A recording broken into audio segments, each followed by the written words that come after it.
Isang umaga habang nag-aalmusal ay napatitig si Leila sa kanyang amang seryosong kumakain. Dad, napaangat ng mukha si Adam at napatingin ito sa kanyang anak. Wala po ba kayong balak maghanap ng girlfriend na mapapakasalan? Napaubo si Adam noong marinig ang tanong ng kanyang anak, sabay ngiti. Napataas naman ang kilay ni Leila dahil sa reaksyon na iyon ng kanyang ama. Daddy, I'm serious. Nagbuga ng malakas na hangin si Adam. Anak, wala akong panahon at lalo wala akong balak. Kulang pa nga ang oras ko para sa iyo at sa aking kumpanya. Magdadagdag pa ba naman ako ng poproblemahin? Come on, Daddy. 5 years nang wala ang mami at 15 years old na ako. Ayaw mo ba magkaroon ng makakasama habang buhay? Ikaw lang anak ay sapat na. Mahal mo pa rin siya, ano? Tumingin si Adam sa anak. Imbis na sagutin ang katanungan nito ay iba ang kanyang sinabi. Bilisan mo na nga lamang yung pagkain mo, malilate ka na sa eskwelahan mo at malilate na rin ako sa opisina. Dad, paano po kapag nag-asawa na ako? Napalunok ng laway si Adam dahil sa sinabing iyon ni Leila sabay tayo. Bilisan mo na lamang yung pagkain mo dyan at wag kung ano-ano yung pumapasok dyan sa isipan mo.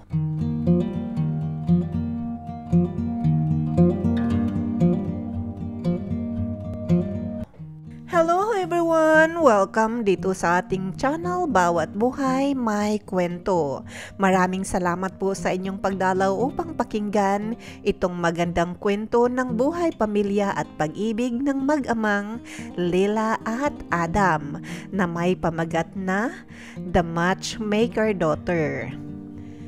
Dad, naisip ko lang po kasi masyado mong sinusubsob sa trabaho yung iyong sarili. Gusto ko po talaga na lumigaya ka dahil deserve niyo po. Pagbasag ni Leila sa katahimikan sa namagitan sa kanilang mag-ama habang binabaybay ang kalsada papunta sa eskwelahan nito. Ako ba talaga ay hindi mo titigilan? Huwag mo na akong problemahin. Ang problemahin mo ay ang iyang pag-aaral mo. Mag-aral ka ng mabuti para kapag nakatapos ka ng mag-aral, ikaw na ang mamahala ng ating kumpanya. Tapos, doon ko na pag-iisipang maghanap ng girlfriend na mapapakasalan. How about that?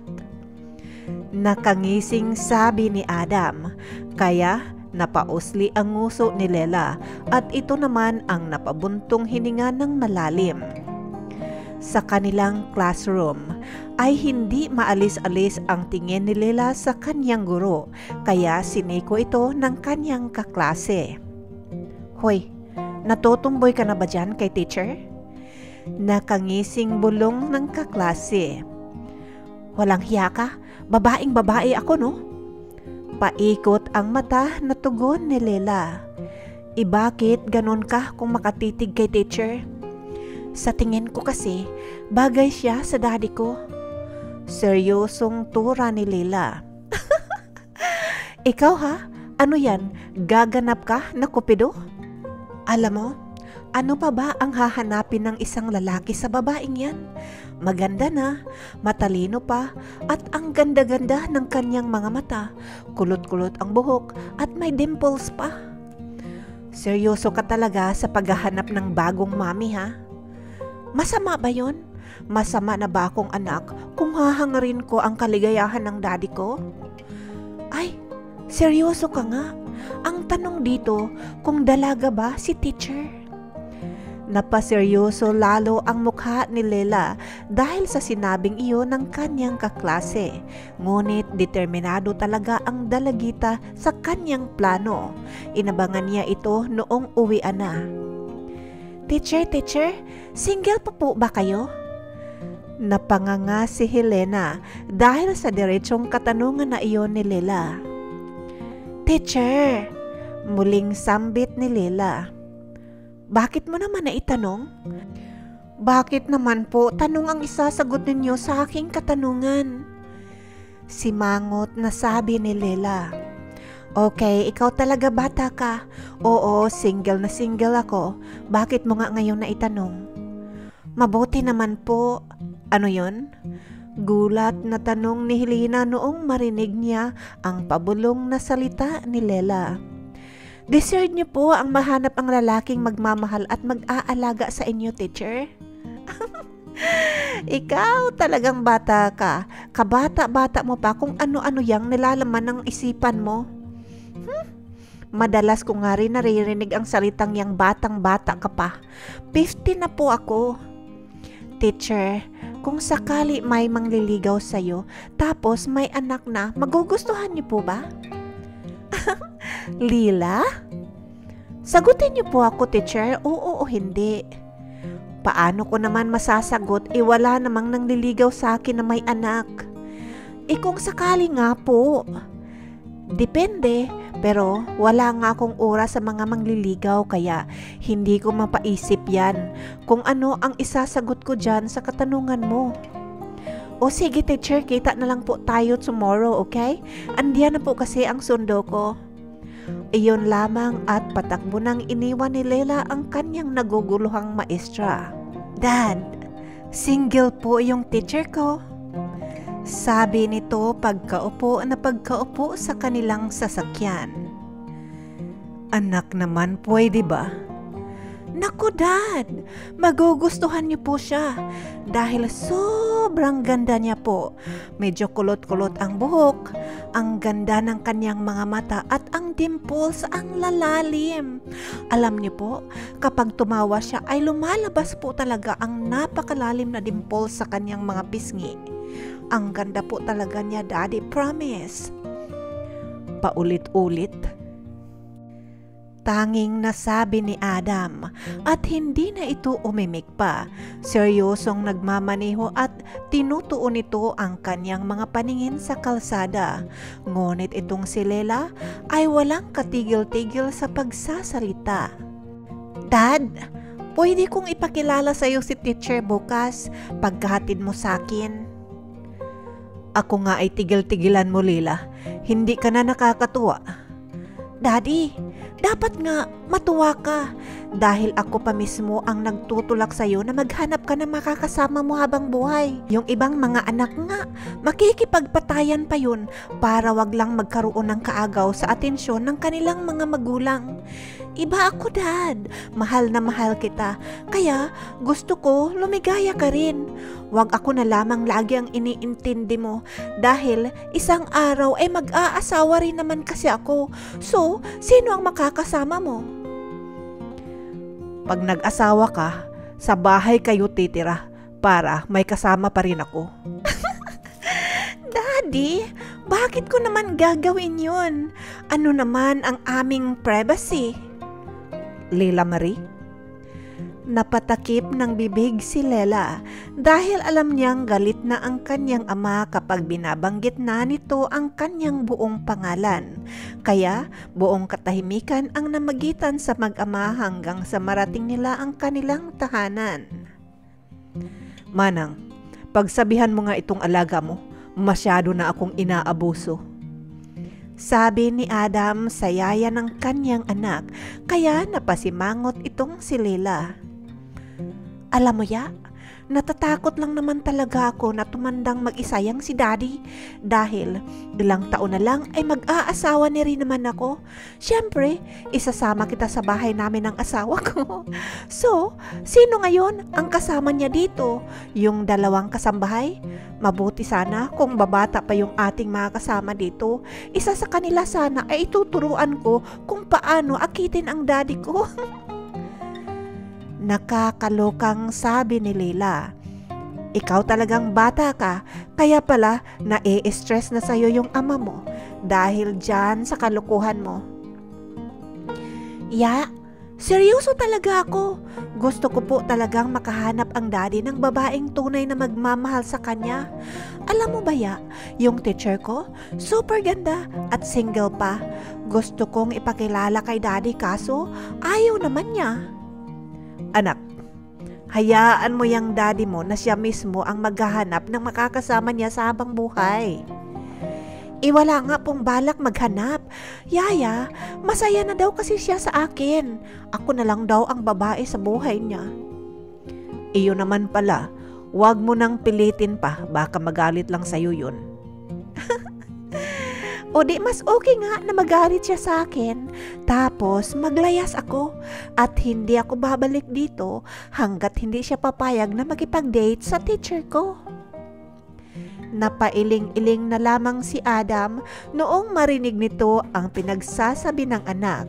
Lingid kasi sa kaalaman ng magyaya ay hindi naman itong tuluyan pumasok sa kanyang kwarto. Nakikinig ito sa kanilang usapan. Ang tanong, gusto ba ng teacher mo na makipag-date sa daddy mo? Alam mo ya, come to think of it, silang dalawa talaga ang para sa isa't isa. Kasi pareho sila ng rason eh. Sabi ni teacher, busy din daw siya kaya wala daw siyang oras sa mga date-date na yan. Pero ya, wag talaga nila akong maliitin dahil ipapakasal ko talaga silang dalawa. Tuluyan nang natawa si Adam sa sinabing iyon ng kanyang matabil na anak. O siya, good luck. Sabi na lamang ng yaya. Simula noon ay lagi nang nagpapapansin itong si Lela sa kanyang maestra. Kaya naging malapit ito sa kanya. Ngunit may paalala ang guro. Hindi tayo pwede laging makikita na magkasama o magkausap. Ayokong isipin ng ibang mag-aaral na pinapaboran kita. Ay, walang problema yan, teacher. Dad, gusto kong mag-transfer ng school. Seryosong sabi ni Lila habang kumakain sila ng hapunan. Kaya napakunot ang noo ni Adam na patingin dito sa anak. Hindi madaling gawin niyang gusto mo, anak. Dad, nakapag-send na po ako ng mga requirements sa ORU University. Nag-aantay na lamang po ako ng approval. Nakangiti si Adam sa sinabing iyon ng anak. Mukhang paninindigan mo na talaga na hindi mo na ako kailangan ah. Dad, your baby is now a lady. Soon, mag-aasawa na ako. Lila Marie. Dad, tanggapin mo na rin kasi ang katotohanan na tumatanda na ako. So, ibig sabihin ay hindi ka na rin bumabata. Napatitig si Adam sa mukha ng anak na parang ngayon lamang niya ito nakita. Dad, alam kong maganda ako kaya hindi mo na ako kailangan titigan ng ganyan. Dahil kahit lilipat na ako ng eskwelahan, ay dito pa rin naman ako titira hanggang sa makapag-asawa ako. Anak, pwede ba? Huwag mo nang banggitin kay daddy ang iyong pag-aasawa, hindi ko pa kaya. Ang alin ang hindi mo pa kaya, Dad? Ang magkaapo? Sabi ko naman kasi sa'yo na huwag mo masyadong i-focus sa akin yung atensyon mo dahil dadating talaga po ang panahon na mag-aasawa ko. Stop it right now, Lila Marie. Pagputol ni Adam sa pagsasalita ng kanyang anak. Fine, fine. Sabi ni Lila sabay tayo. Nagdaan ang mga ilang araw na parang normal lamang. Ngunit isang araw. Guys, today is my last day.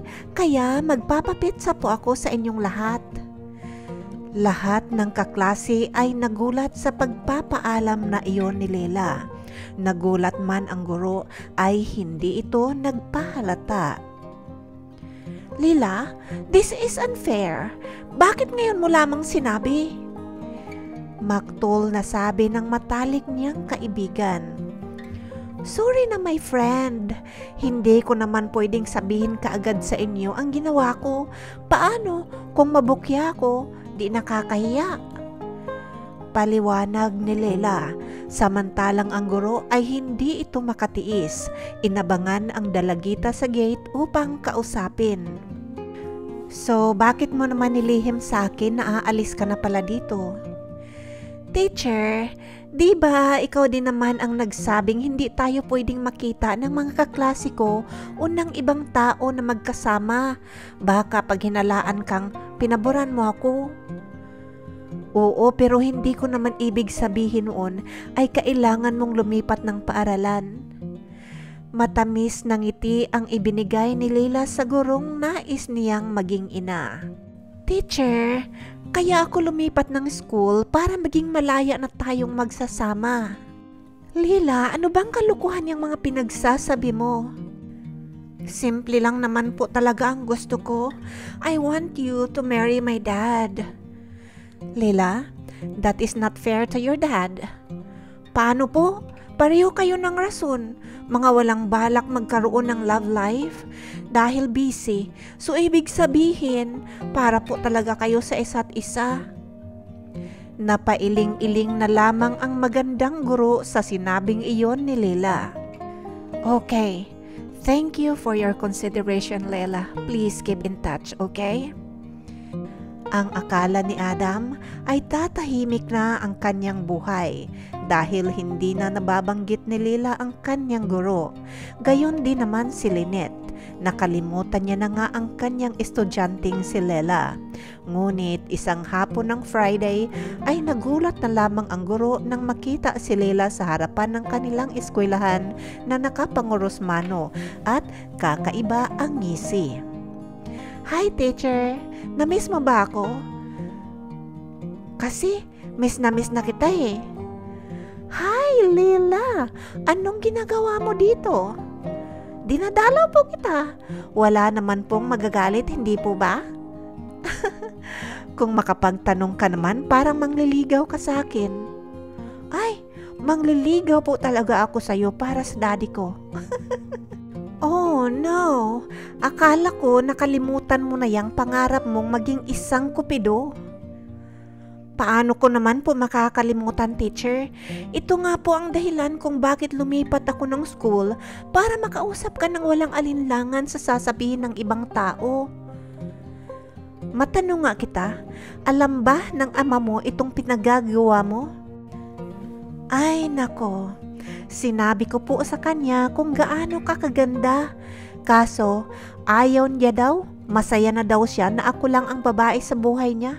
Kaso, ayoko naman tumanda siya na mag-isa. Pwede ko bang maitanong kung nasaan ang mami mo? Ayun, andoon sa Dubai, sumama sa lalaking mas mayaman pa sa daddy ko.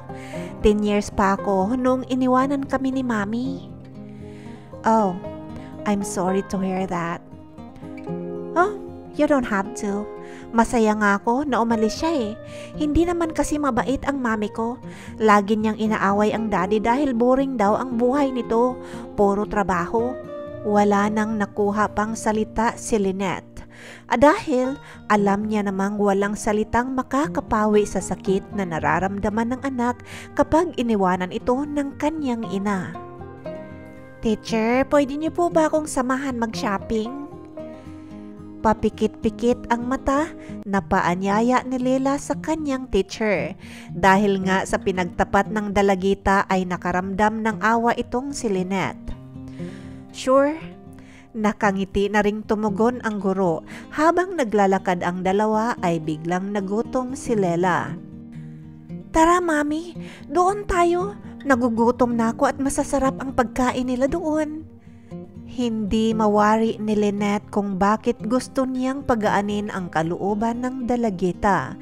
Bigla siyang nagkaroon ng hangarin na tulungan ito, kaya sumunod na lamang ito kung saan man siya hihilahin.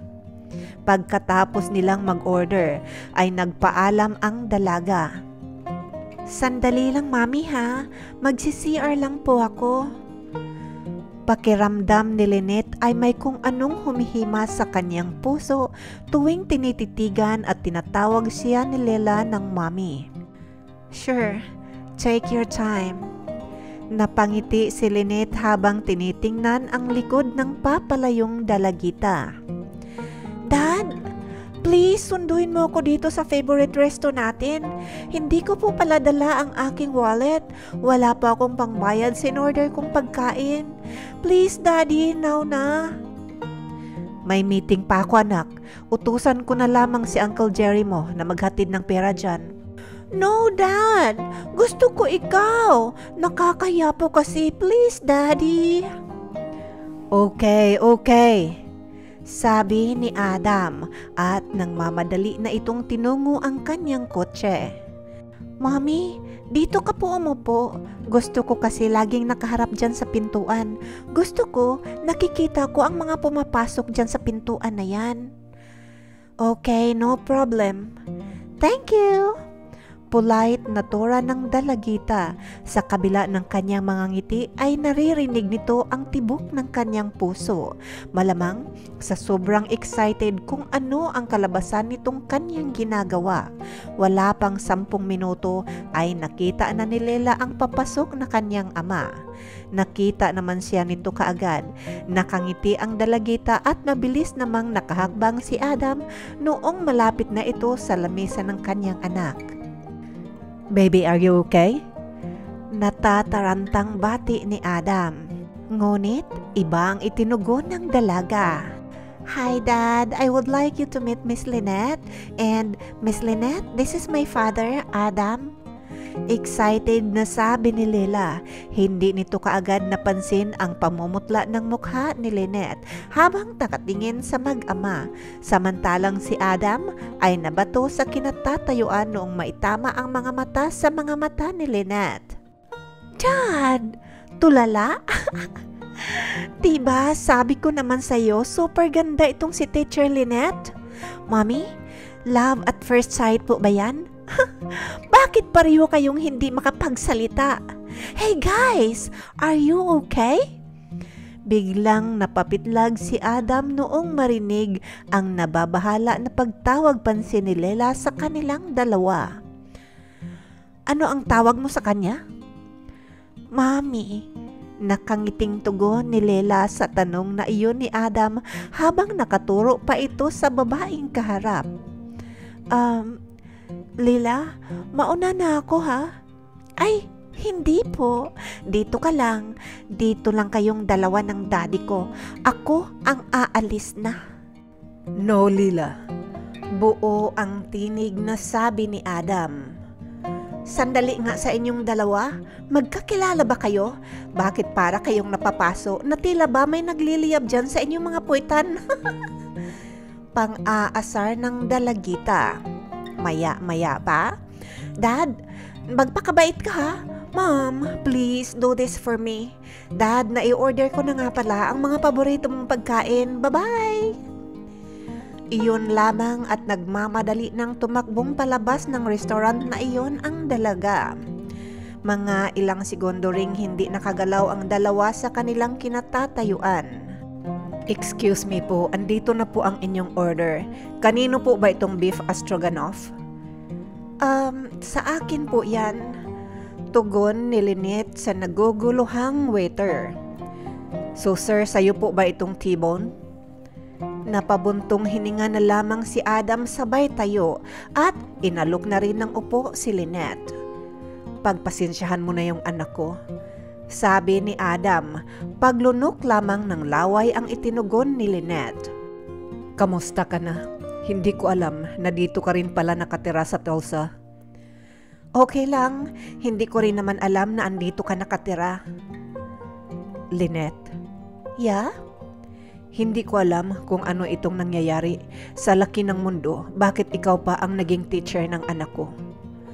Napatingin si Lynette kay Adam dahil sa sinabing iyon. Hey, please, don't get me wrong. Nakapagtataka lang kasi. Totoo pa talagang mapaglaro ang pagkakataon ano? Medyo may ngiti na lumabas sa mga labi ni Adam. Sabi ni Lela 10 years old pa lamang daw siya nung umalis ang mami niya. Oo, mahabang istorya. Pero bilib ako sa anak kong yan. Mabilis siyang nakarecover. Sabi ni Lela, masaya daw siya na umalis ang mami niya. Nagulat si Adam sa ipinagtapat ni Lynette. I'm sorry.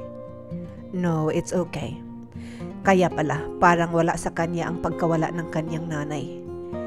Hindi na malaya ng dalawa na halos 2 oras na silang nag-uusap. Adam, kailangan ko nang umalis. Ihatid na kita. No, wag na. Okay lang ako. Pagbigyan mo na ako dahil pag hinayaan lamang kita na umuwing mag-isa, siguradong magagalit sa akin ang anak ko. Walang nagawa si Lynette kundi ang pumayag na magpahatid kay Adam. Sana wag kang magalit sa anak ko. Matagal na akong inuudya ka noon na maghanap ng kasintahan na mapapakasalan. Masasabi kong gustong gusto ka niya para gawin niya itong blind date natin. Paano kung biglang bumalik ang nanay niya? Natawa si Adam sa tanong na iyon ni Lynette. So, payag kang maging mami niya? Adam, naisip ko lang, bakit hindi natin subukan kilalanin ang isa't isa? Wala naman yatang magagalit, hindi ba? Sabi nga ni Lela, single ka raw. Wala kasi akong panahon eh. Masyado akong busy. Hindi madali ang maging guro. Marami naman akong kakilala na may pamilyang guro ah. At kung sakaling magustuhan mo ako, edi magpakasal tayo. Pwede ka na rin tumigil sa pagtuturo mo. Adam, hindi kaya masyadong mabilis itong mga pinagsasabi mo? Imabilis kasi ang ating Cupido eh. Parang magic ang nangyari sa dalawa. Ang hindi nila alam ay biglang nag-ignite ang kanilang mga damdamin na pilit nilang sinusupil noong nasa high school pa lamang sila. Habang seryosong nag-uusap ay laking gulat ng dalawa noong biglang may bumulaga sa kanila. Surprise! Jesus Christ, daughter! Gulat na sambit ni Adam. Lila, sambit naman ni Lynette na napahawak sa kanyang dibdib. Kayo naman kung makapag-react, mukha ba akong multo? Kunwang pagtatampo ni Lila. Sorry, akala ko umalis ka na. Saan ka ba nagsusuot? Bakit mo kami iniwan doon sa loob? Sunod-sunod na tanong ni Lynette. Anak, ano bang kalukuhan ito? Seryosong tanong ni Adam sa nagpapakyut niyang anak. Daddy, paano kayo magkaigihan ng mami kung andoon ako sa inyong harapan? Besides, ayoko naman talaga maging third wheel, ano? Taas ang kilay na tugon ni Lila. Napailing-iling na lamang si Adam sa kapilyahan ng kanyang anak. Samantalang si Lynette ay nakitaan ng ngiti sa kanyang mga labi. Naku, mukhang nakikita ko na ang aking kinabukasan dito. Sabi ni Adam, sabay ikot ng kanyang mga mata. Nahiwagaan naman ang dalawang babae dahil sinabing iyon ni Adam. Nabasa naman ng lalaki ang katanungan ng namumuo sa isipan ng dalawang babaeng kaharap. Ngayon pa lang, pinagkakaisahan niyo na ako, paano pa kaya kapag nagpakasal na tayo? Sabi ni Adam sabay tingin kay Lynette. Dad, pakakasalan mo ba talaga ang mami? Sandali lang, wala pa naman akong sinasabing magpapakasal ako sa iyo ah. Sabi naman ni Lynette habang nakasalubong ang mga kilay nito. Hindi pa naman kasi ako nagtatanong sa iyo. Nakangising tugon naman ni Adam. Mom, pakasalan mo na ang daddy, sige ka. Maramang babae ang nagaganda rapat dyan. Kaso, ayoko sa kanila. Ikaw lang talaga ang gusto kong maging mami. Please, marry my dad. Nagkatinginan sina Adam at Lynette, pareho naiilang at hindi nakayanang titigan ang isa't isa. Ha? Bakit bigla kayong nagkahiyaan? Kanina lang nag-aalab ang inyong mga tinginan. Anak. Oo, pinagmamasdan ko lang kayong dalawa. Sa ganon katagal? Nagtatakang tanong ni Lynette. Mom, love is patient. Dahil pareho ko kayong love, kaya I am patiently watching and waiting to see what I wanna see. Kita mo yan? Yan ang ini-endure ko everyday. Iiling-iling na sabi ni Adam sabay turo sa anak na napapikit-pikit ang mga mata. Natuwa si Lynette sa kakyutan ng mag-ama. So, yes na po ba ang ibig sabihin ng mga gagandang ngiti na yan, Mami? Nakangising tanong ni Lila habang nakabali ang mga liig nito. Kung mag-oo ba ako ngayon, anong tawag sa pag-iibigan na to? 3 oras na pag-ibig? Natatawang tanong ni Lynette. Paano naman matatawag na 3 oras na pag-ibig? Aba, di ba magsasama naman kayo habang buhay? Banat ni Lela, samantalang si Adam ay hindi na nakapagsalita dahil sa bilis ng mga bibig ng mga babaeng kasama. Hanggang sa noong tumatakbo na ang kanilang sasakyan patungo sa tahanan ni Lynette ay walang pakundangan sa pagsasalita itong si Lela. Sandali nga, mabalik nga tayo sa tagpo kanina doon sa resto. Bakit po kayo nakanganga noong magkita kayong dalawa? Napalingon si Adam at Lynette para tingnan sana ang isa't isa, ngunit hindi nila nakita ang kanilang mga mukha dahil ang nakangiting mukha ni Lela ang kanilang nakita na pumagitna sa kanilang dalawa.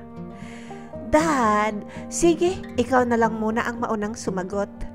Napangiti si Adam sa sinabing iyon ng kanyang anak. High school classmate kami, anak. Aba, ibang klase naman talaga itong si Universe. Pinagtagpo kayo through me. At ikaw naman, Mami, kitang-kita ko, iba ang mga titig mo kay Daddy kanina eh. Akala ko nga nagagupuhan ka lang nung makita mo ang kanyang mukha eh. Tanong, may pagtingin ka sa kanya noon, ano? Pinamulahan ng pisngi si Lynette dahil sa tanong na iyon ni Lela. Oy, pinamumulahan ng mukha. Mag-girlfriend kami noon. Biglang malungkot ang tinig na tura ni Adam. Wow, parang movie ah. Ano kaya kung gawaan ko ng kwento itong love story ninyo?